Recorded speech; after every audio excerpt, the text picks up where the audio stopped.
Hello there, welcome to Conflict News 2042. Several updates for you on the ongoing war between Israel and Palestinian fighters. Israeli military is going to deploy a new air defense system. We know that Israeli air defense systems are playing a key role in Israeli self-defense because rockets are being fired from Gaza, hundreds of rockets on daily basis, thousands rather. These air defense systems are working, but a new component is being added now to these already deployed air defense system. This is the first time that it is testing this new air defense system. Secondly, massive military drills are underway. Israeli military is conducting drills. Is it making preparation for ground offensive of Gaza? Netanyahu was seen to Israeli Prime Minister on front lines. He visited some settlements and there he talked about start of second stage of the war. He was talking to soldiers there. Thirdly, Lebanon Israel border. Two statements from Hezbollah today about Hezbollah attacks on Israeli military on border. Thirdly, Gaza. Hamas chief Ismail Haniyeh spoke today. He talked about his conversation with Egyptian officials. And what about Rafah border crossing, closed or not? A deal was being considered by Egypt, Israel and US for evacuation of US nationals and other foreign nationals from Gaza.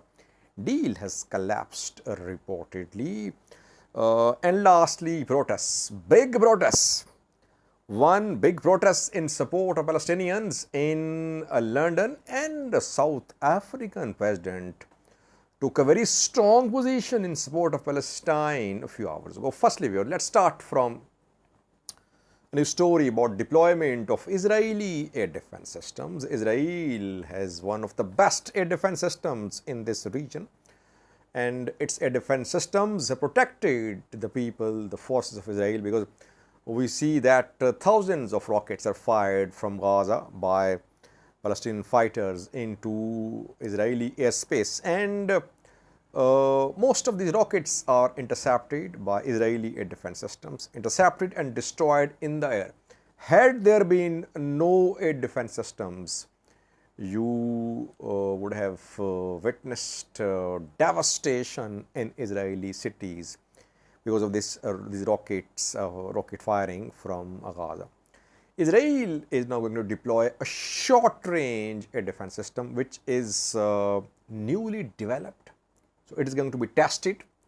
It is said it is very effective against short range against some particular infiltrations. Like it is effective against rockets, effective against drones too, very importantly, though it is difficult to identify, intercept drones.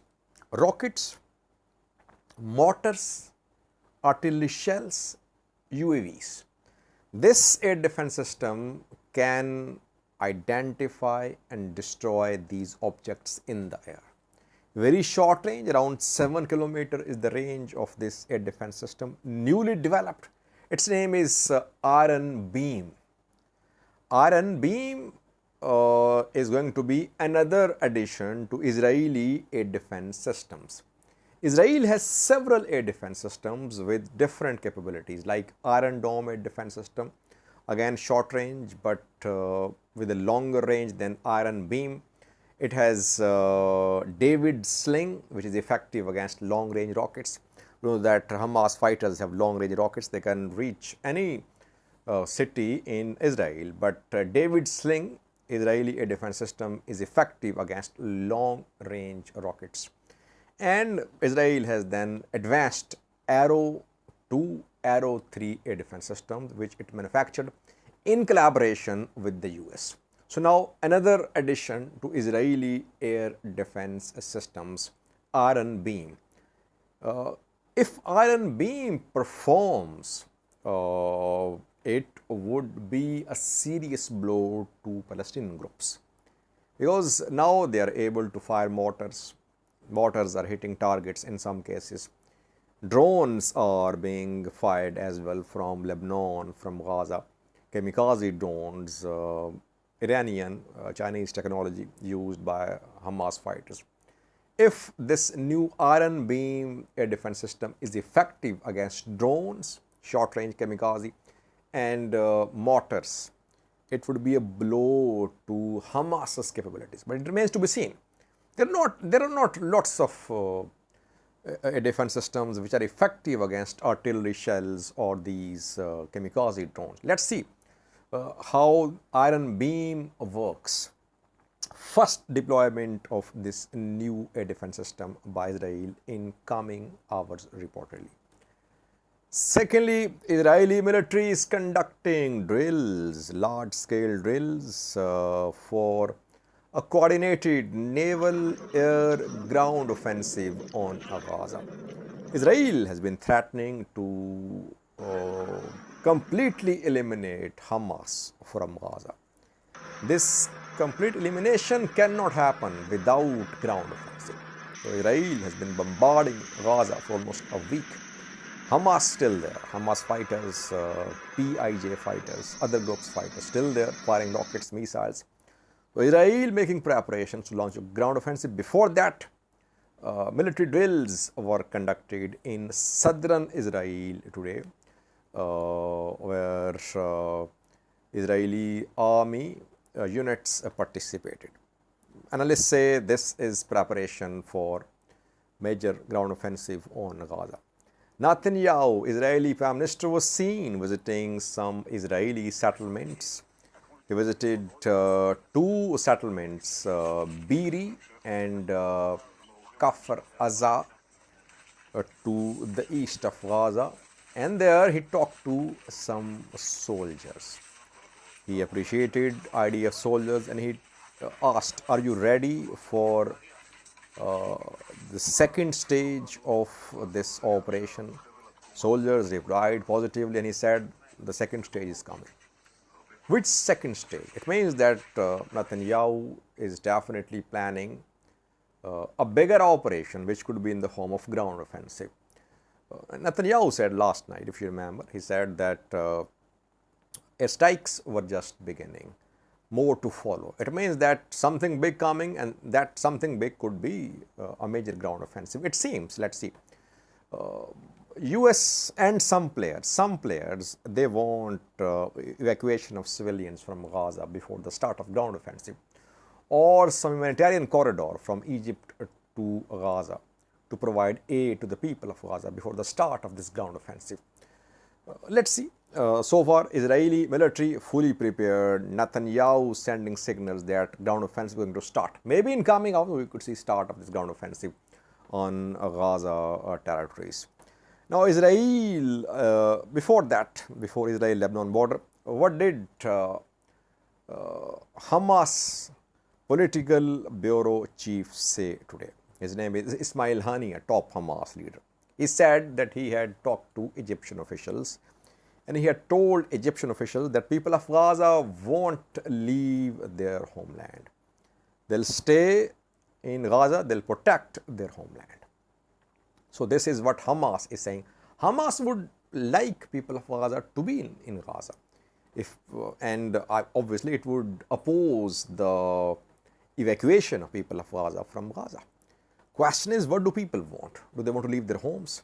Egypt not ready to welcome the people of Gaza. It does not want the conflict to enter its borders. People of Gaza, they've been seen moving from north to south because we have seen two ultimatums from Israeli military telling the people of northern Gaza to move towards southern Gaza. So they are moving towards southern Gaza, but a Rafah border crossing on Egypt-Gaza border still closed. Israel wants people of Gaza to be concentrated in southern Gaza. It wants to attack northern Gaza. But northern Gaza still is not empty. Auda hospital, which was told to vacate yesterday by Israeli military, has told that the hospital will not close. It will continue providing healthcare services no matter what happens. Palestine Red Cross Society issued a statement saying that it will not withdraw from northern Gaza People need its support. Those injured would need Red Cross support. So Red Cross, not Palestine Red Cross, not withdrawing from northern Gaza. Doctors not withdrawing from northern Gaza. People have been seen, tens of thousands leaving towards southern Gaza, but still we cannot say that 1 million people from North Gaza, they have decided to move towards South Gaza. No, it has not happened so far. Meanwhile, a deal under consideration between Israel, Egypt and the US has collapsed.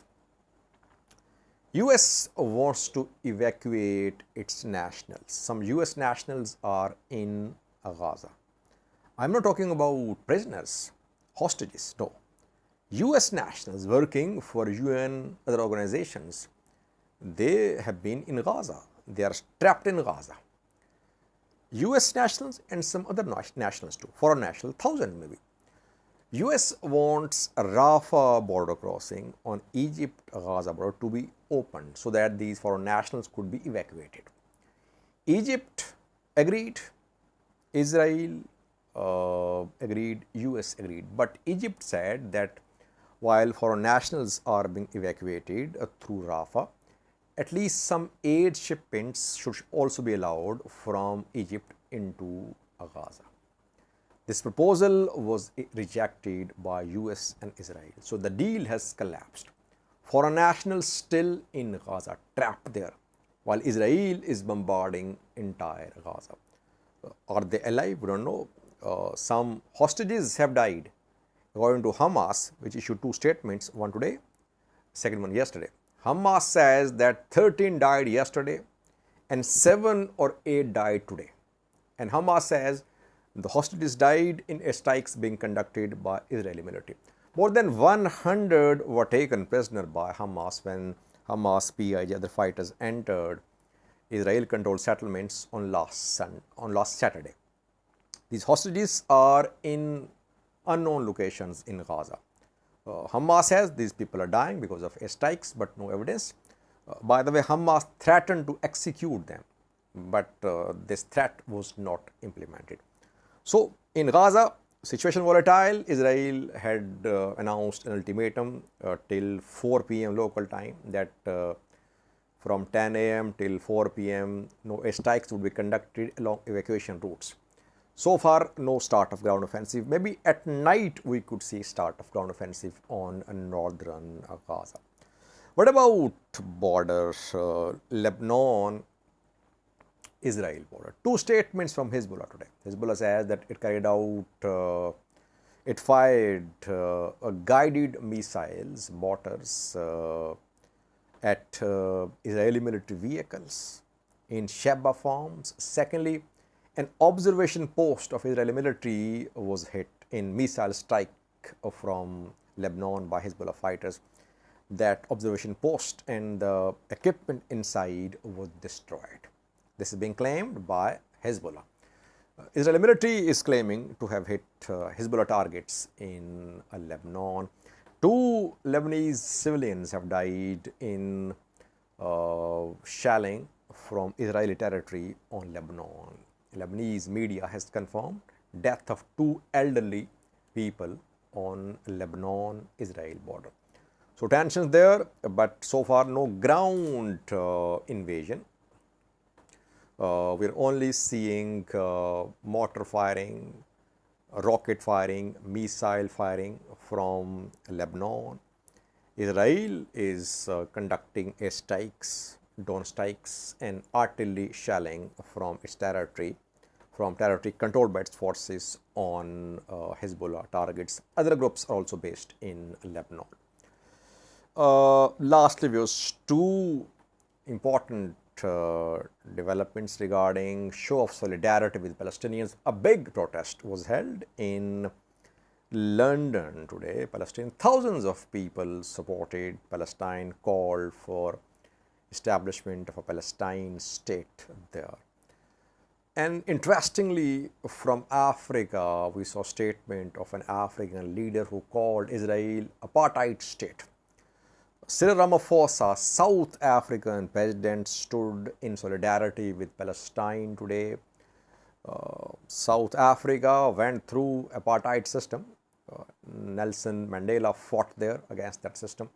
That is why Cyril Ramaphosa took a very strong position today, supported Israel, supported Palestinian position, and he criticized Israel.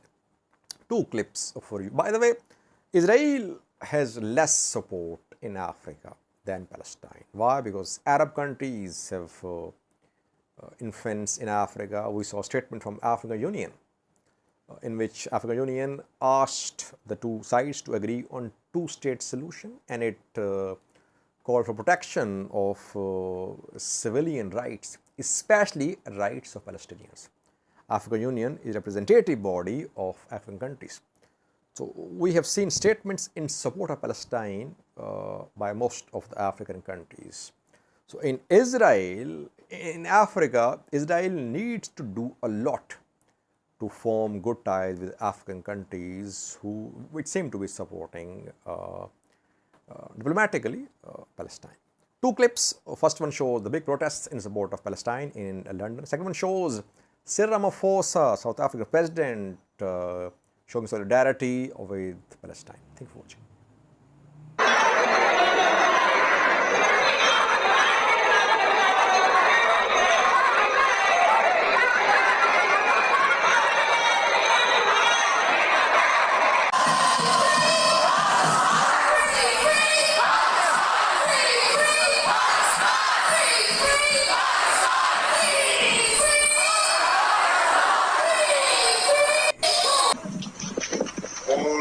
Standing here, pledging our solidarity with the people of Palestine.